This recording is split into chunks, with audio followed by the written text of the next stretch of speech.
Welcome back to the lecture hall of the subconscious, fellow scholars of the night, here at Shadow Hearth Hues. In the formal study of literature, we often obsess over the ink on the page, yet we consistently neglect the specific chroma of the madness that bled it. Tonight, we dissect Edgar Allan Poe's 1843 masterpiece of psychological decay, The Black Cat. As our firelight burns low, I invite you to examine the shifting palette of this narrative. Poe does not merely write a horror story, he paints a grotesque canvas of moral collapse. Observe how he meticulously stains a domestic life with the ink-black hue of a feline omen, washes it in the amber brown of alcoholism, and seals it within the suffocating white of a cellar's fresh mortar. Pull your chairs closer to the hearth. Let us begin our dark anatomy of guilt.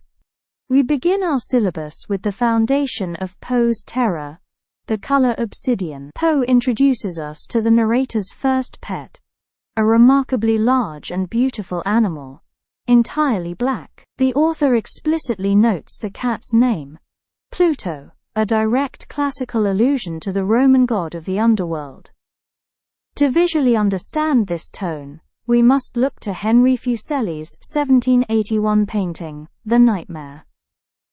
Notice how Fuseli uses a heavy, enveloping black backdrop from which the grotesque incubus emerges. This is precisely how Poe handles obsidian in his prose.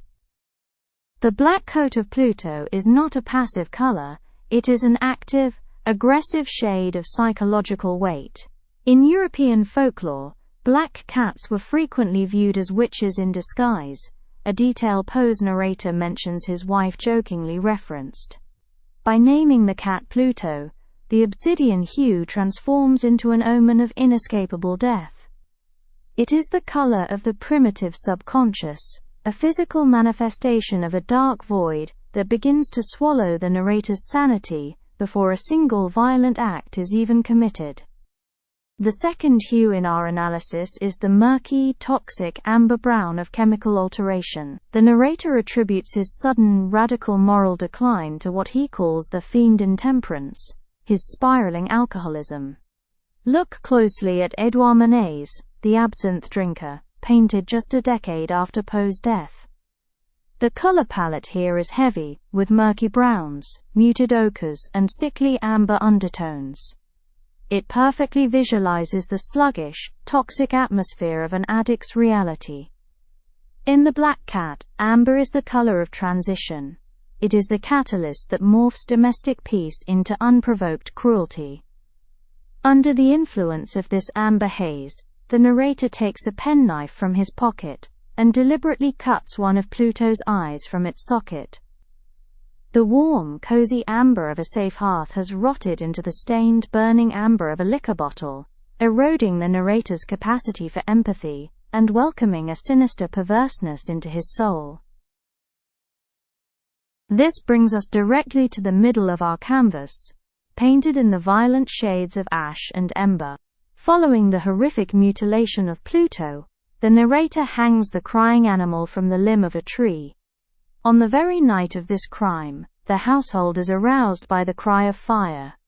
The entire structure burns to the ground, stripping the narrator of his wealth and his illusions of safety. To capture the sheer scale of this psychological ruin, look at John Martin's 1822 apocalyptic painting, The Destruction of Pompeii and Herculaneum.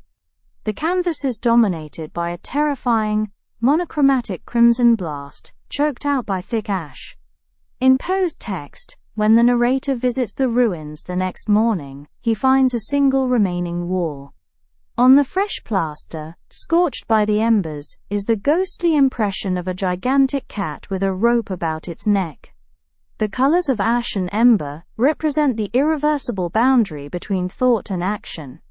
The narrator's internal moral rot has physically burned its way into the real world, leaving a permanent, dark silhouette stamped against a background of ruin.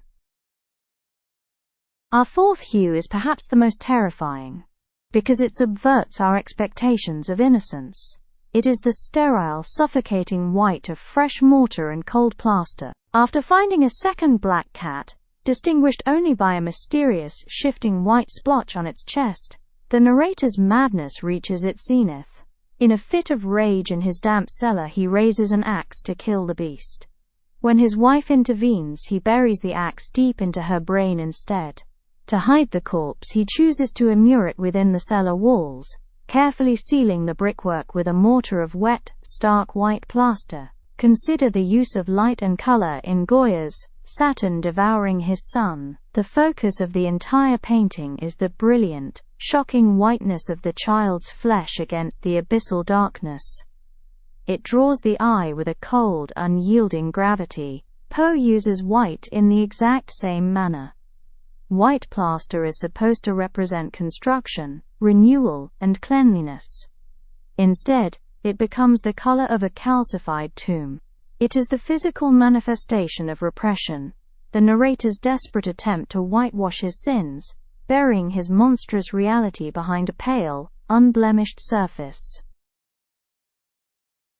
And so, the wall crumbles. When the police investigator's cane taps the brickwork, a hideous shriek echoes from within, revealing the rotting corpse alongside the second cat. Notice how Poe's psychological spectrum reaches its final, terrifying graduation. The suffocating, midnight black coat of the beast becomes indistinguishable from the absolute darkness of the narrator's own moral void. The shifting white mark on the cat's chest, which had gradually transformed into the distinct shape of the gallows, has completed its work.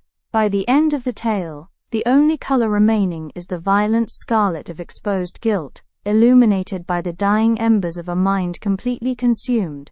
The lecture concludes, but our analysis never truly ends. If you find yourself drawn to the aesthetic of the macabre and the systematic study of literary shadows, join our circle here at Shadow Hearth Hues.